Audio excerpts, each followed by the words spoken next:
अस्सलामुअलैकुम friends, global birds lovers में खुश आमदीद।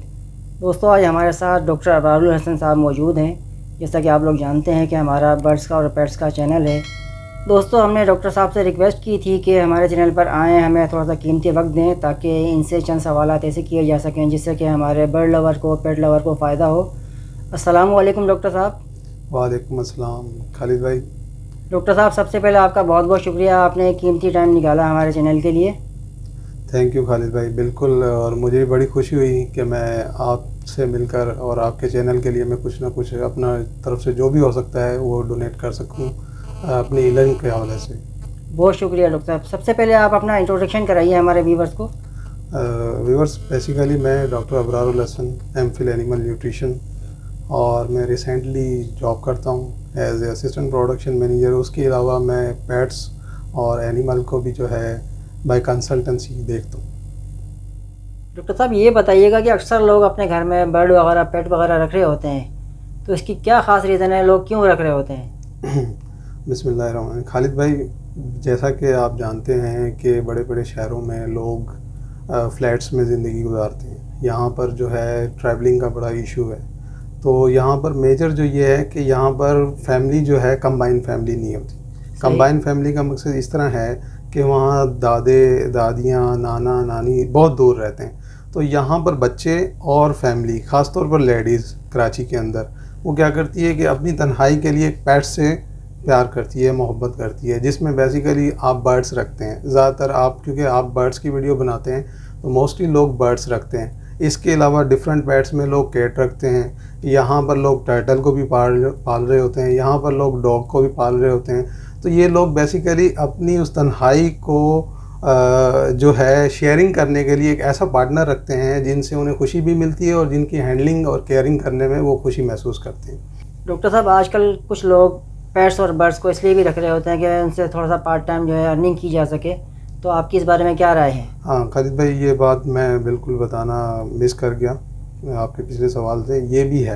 अच्छा, दूसरा रीज़न बिल्कुल ये लॉजिकली रीज़न है कि लोग जो है पेट्स और एनिमल से अपनी अर्निंग भी करते हैं। और वो लोग जो इस के शौक़ में ज़्यादा हैं, वो उससे अर्निंग से ये है कि उनके घर का चूल्हा भी अच्छी तरह चलता है, जिससे वो बर्ड्स की हैंडलिंग करते हैं, केयरिंग करते हैं, उनकी ब्रीडिंग करवा कर, उनके बच्चे जो हैं उन्हें ग्रो करा कर दूसरे जो हैं हमारे भाई जिन्हें बर्ड्स पसंद हैं, पेट्स पसंद हैं, उन्हें फ़रोख्त करते हैं। इनसे उनका घर का यूटेंसिल, डेली के रोज़गार वगैरह भी हैं, वो भी चल जाता है। तो ये भी एक रीज़न है इसके पीछे। सही।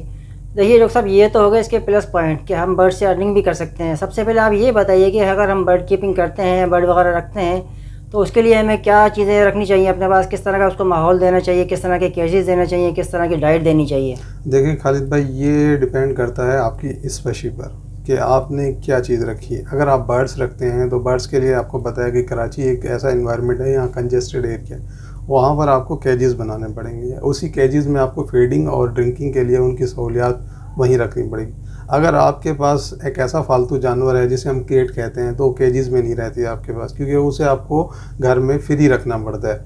और जब घर में आप फ्री रखते हैं तो उसकी केयरिंग क्या होती है कि वो जो यहाँ फ्री इधर से उधर फ्री मूव कर रही होती है, तो उस मूविंग के दौरान वो काफ़ी चीज़ें गिरा भी रही होती है, कुछ खा रही होती है।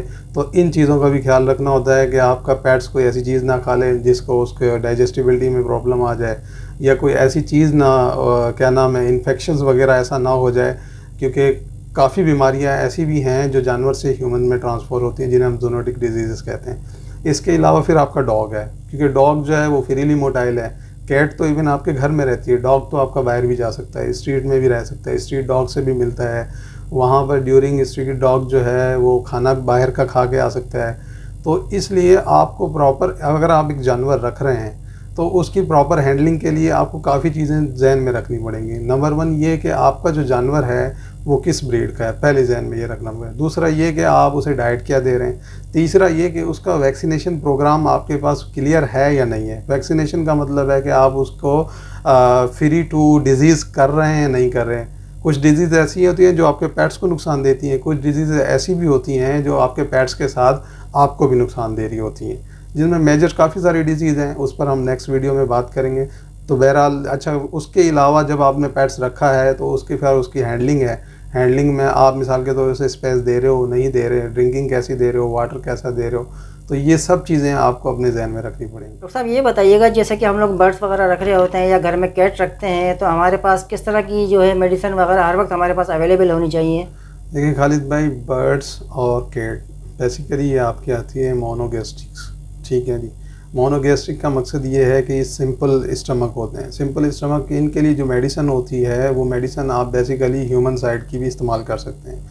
फॉर एग्जांपल है, आपका बर्ड्स को डायरिया हो जाए, आपको कैट्स को डायरिया हो जाए, तो डायरिया के लिए मेट्रोनिडाज़ोल फार्मूले में आप जो भी है वो ले सकते हैं। इसके अलावा फ्लू वगैरह के लिए एरिनेक वगैरह ले सकते हैं, और इसके अलावा आप एप्लाजाइम एंजाइम वगैरह है ये यूज़ कर सकते हैं मोस्टली बर्ड्स में, क्योंकि ये मल्टीविटामिन है, डिफरेंट विटामिन का इसमें कॉम्बिनेशंस है, वो यूज़ कर सकते हैं। इसके अलावा और भी बहुत सारी ऐसी मेडिसिन हैं जो अपने आप, जैसे कि आप अपने अद्वियात के लिए पैनाडोल वगैरह है ये भी आप दे सकते हैं, पर इसमें आपको ख्याल ये रखना पड़ेगा कि आप डोज की जो उसकी अमाउंट है वो बहुत कम होगी, क्योंकि मोस्टली स्पेसिफिक जो भी बर्ड्स हैं उनकी जो मेडिसिन आती है वो हमेशा थ्रू दी ड्रिंकिंग वाटर आती है, आपको ड्रिंकिंग करनी होती है, क्योंकि इंजेक्टेबल बहुत कम होते हैं बर्ड्स के, मोस्टली बर्ड्स में। कैट्स वगैरह में इंजेक्टेबल मेडिसिन मिल जाती है आपको, तो बर्ड्स के अंदर आप जो भी मेडिसिन लेंगे वो लिक्विड फॉर्म में होगी, क्योंकि आपने थ्रू ड्रिंकिंग वाटर उसे देनी पड़ेगी।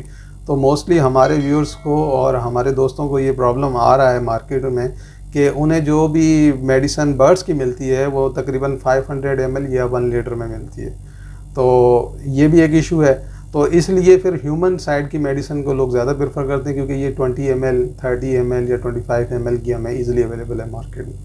चलो डॉक्टर साहब ये बताइएगा, जैसे कि ह्यूमंस की जो मेडिसिन वगैरह हम यूज़ करा रहे होते हैं अपने पेट्स एंड बर्ड्स को, तो उसमें कोई इश्यूज़ तो नहीं आते? नहीं, बेसिकली इश्यूज़ नहीं है, पर इसको आप इस तरह समझें कि ये उसकी बायोकेमिस्ट्री जो है बर्ड्स की उससे मैच करती है, ह्यूमन बायोकेमिस्ट्री और बर्ड्स बायोकेमिस्ट्री। जैसा कि मैंने आपको पहले कहा कि दोनों सिंपल स्टमक क्या नाम है ह्यूमन है, और इसी तरह आपका बर्ड भी सिंपल स्टमक है, पर यह जो है इसकी सीका में हाइंड फर्मेंटेशन होती है। तो फर्मेंटेशन तो ये करते हैं, बहरहाल इसके अंदर कोई इस तरह का प्रोसेस नहीं है रिगर्जिटेशन वगैरह का, डिज़ोल्विंग पावर का। ह्यूमन अपना बर्ड का जो डाइजेस्टिव सिस्टम है वो थ्रू स्टार्ट माउथ एसोफेगस जाता है, एसोफेगस से क्रॉप जाता है, ठीक है, फिर वो आपका गिज़र्ट पहुंचता है, गिज़र्ट के बाद फिर आपका स्मॉल इंटेस्टाइन, लार्ज इंटेस्टाइन, इसी तरह क्लोएका, सीका, और वहाँ से क्लोएका से एनस से बाहर निकल जाता है।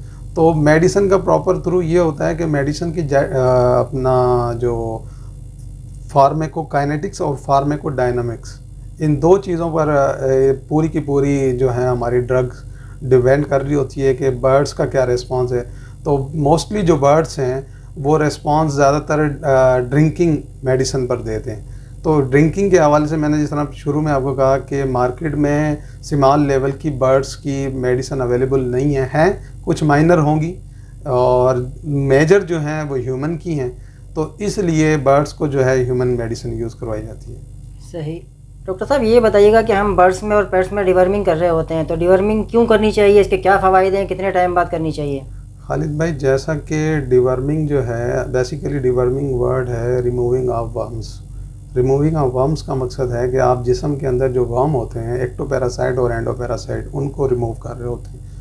तो इसके लिए बेसिकली आप जो है अल्बेंडाज़ोल फार्मूले में, अल्बेंडाज़ोल फार्मूले में कोई भी ऐसी दवा है जो ड्रेंचिंग थ्रू देते हैं, या आप आयरमेक या आयरमेक्टिन वगैरह है जो बाई स्किन थ्रू या वो देते हैं। मोस्टली पेट्स में ज़्यादातर होती है खालिद भाई, जिसमें डॉग हो गया, हमारा कैट्स हो गए, क्योंकि ये ऐसे जानवर हैं जो मोटाइल हैं, जो इसमें मैंने आपको शुरू में बताया कि ये घर के यहाँ वहाँ घूमते रहते हैं, दूसरे फालतू जानवरों से मिलते हैं, तो वहाँ से डिज़ीज़ शेयरिंग होती है।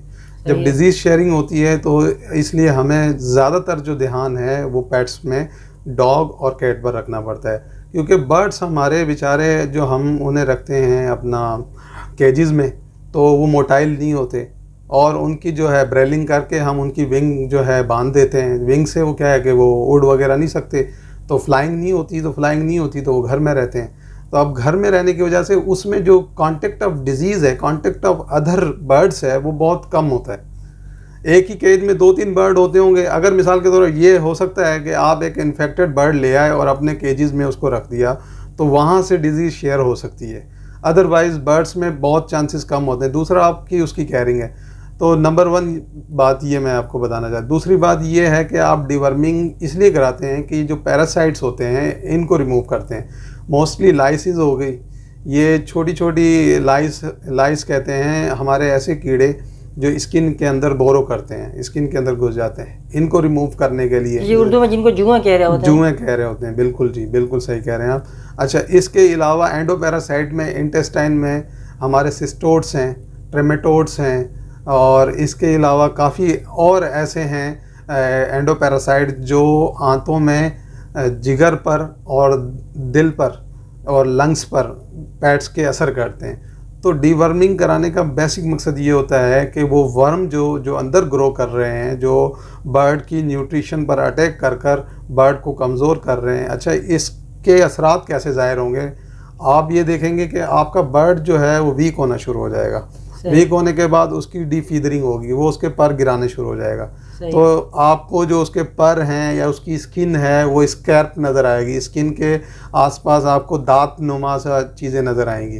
तो इन सब के लिए आप डीवर्मिंग कराते हैं। तो बर्ड्स में हमारे यहाँ बहुत कम कराई जाती है। उसकी रीज़न ये है कि वो स्ट्रेन होता है, ज़्यादातर केजेस में होता है, और पेट्स में हम ज़्यादा यूज़ करते हैं इसको।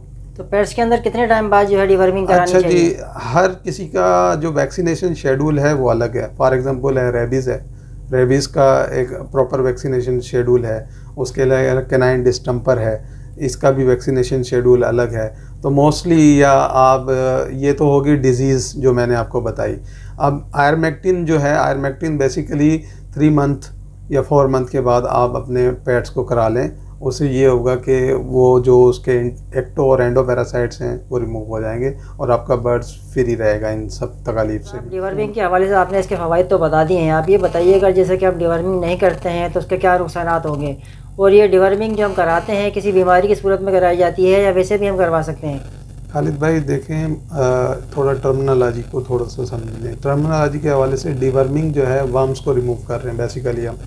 तो बेसिकली जो वैक्सीनेशन है, वैक्सीनेशन आपको पता होगा, वैक्सीनेशन कहते हैं वी इंट्रोड्यूस आर्टिफिशियल वायरस और bacteria to the body and producing the immunisation. हम जिस्म को इम्यूनाइज कर रहे हैं। वैक्सीनेशन का मसला ये है कि प्रॉब्लम, वैक्सीनेशन करने का प्रॉब्लम ये है कि हम क्या करते हैं कि हम एक ऐसा पैथोजन, ऐसा एक जानदार जो कमज़ोर हो चुका है, जो वायरस है, वो बॉडी को इंट्रोड्यूस कराते हैं जिससे इम्यूनाइजेशन होती है। अब डिवर्मिंग का तो ये है कि ये सिर्फ वर्म्स पर असर करती है। इसके अलावा अदर वैक्सीनेशंस हैं।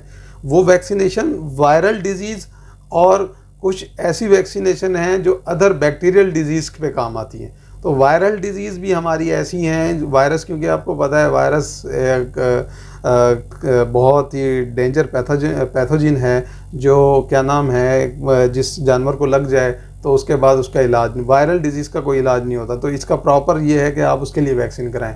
अब जैसा मैंने आपको बताया कैनाइन डिस्टेंपर बेसिकली ऐसी डिजीज़ है जो कैनाइन और फिलाइन फैमिली में आती है। मोस्टली ये डॉग्स में आती है क्योंकि जिनके कैनाइन टीथ होते हैं इसलिए नाम दिया गया डिस्टेंपर, ये हो जाता है। इसके अलावा फिलाइन डिस्टेंपर है जो केट में आती है। रेबीज़ हो गई आपकी, डॉग, केट, फॉक्स वगैरह में आती है।